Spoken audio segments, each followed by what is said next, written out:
Robotic soldiers, activate and advance.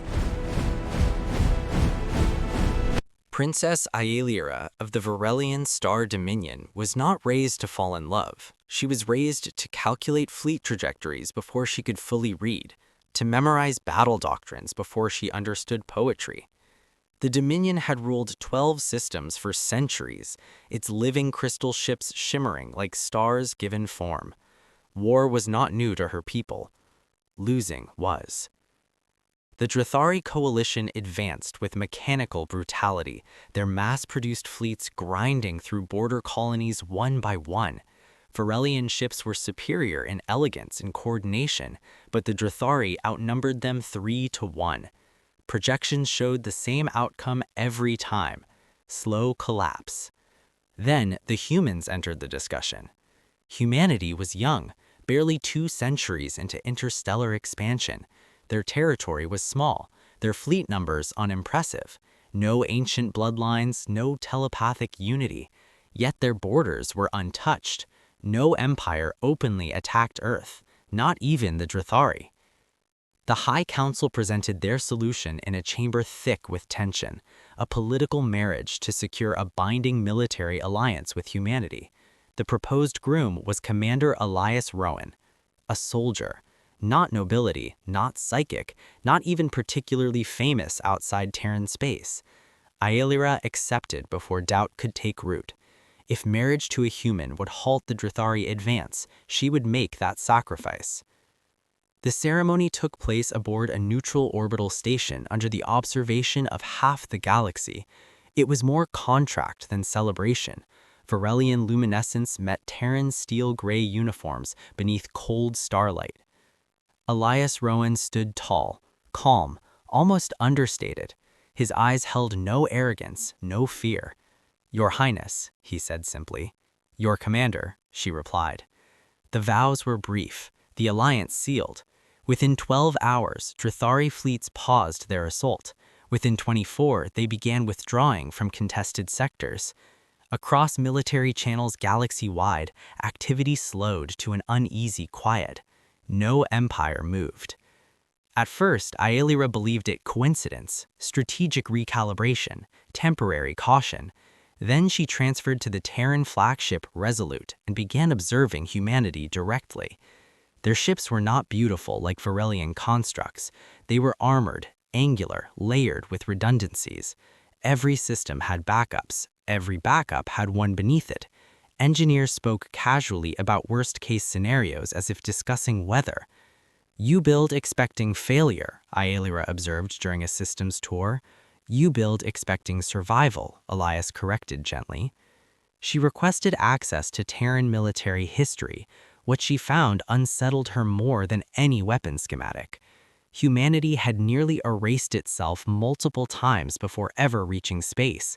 Global wars, nuclear fire, biological disasters, artificial intelligence rebellions, environmental collapse. Each crisis had pushed them to the brink. Each time, they adopted. Their doctrine was simple: never strike first, but if struck, end the threat completely. Decades earlier, a regional power known as the Kelrothi Syndicate attempted to annex a Terran mining colony. The humans responded not with rage, but with efficiency. In 72 hours, every Syndicate warship was disabled, command networks erased, weapons production neutralized. Civilian infrastructure remained intact. The Syndicate still existed. Its capacity for war did not. The lesson traveled faster than light through diplomatic back channels. Humanity did not posture. Humanity concluded. "They let others underestimate them," Aelira said quietly after reviewing the records. "It keeps things peaceful," Elias replied. She began noticing subtler strengths.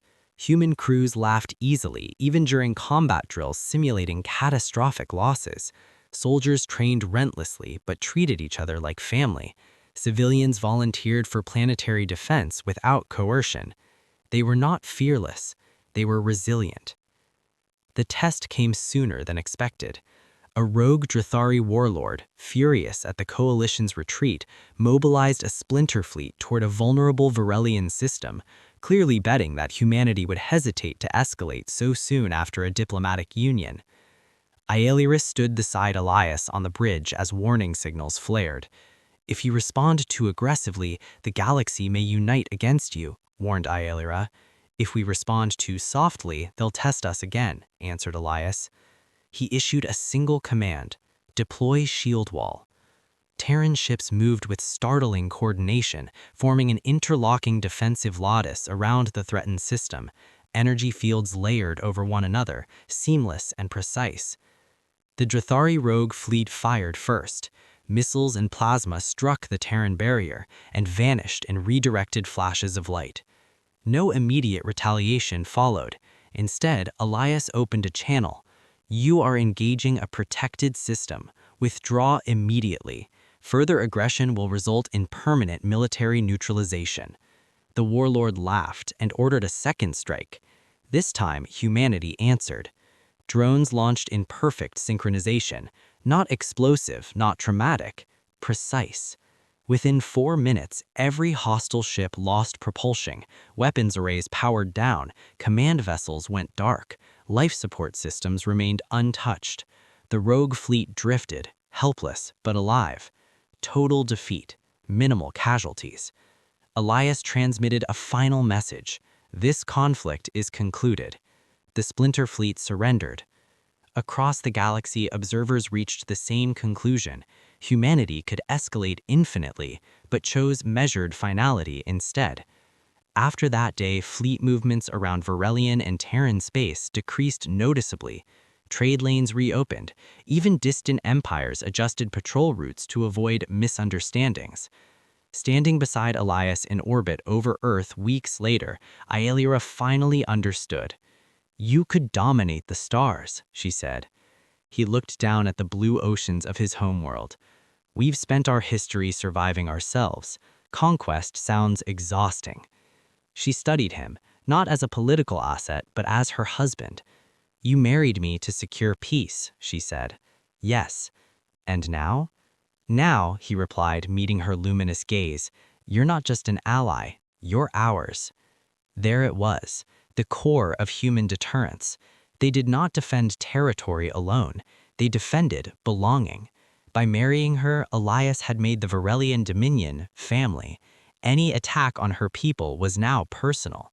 And humanity, forged in extinction and tempered by restraint, did not lose what it considered family. Months later, Aelira returned to her homeworld with Elias at her side. Drathari envoys proposed formal non-aggression treaties. Border skirmishes ceased entirely. Even distant empires recalculated expansion routes. The stars remained full of ambition and rivalry, but around Varelian and Terran space, there was stillness. No invasions, no probes, no daring maneuvers. Because every strategist in the galaxy understood the truth now. She had married a human, and humanity never left its own undefended. So no empire dared move.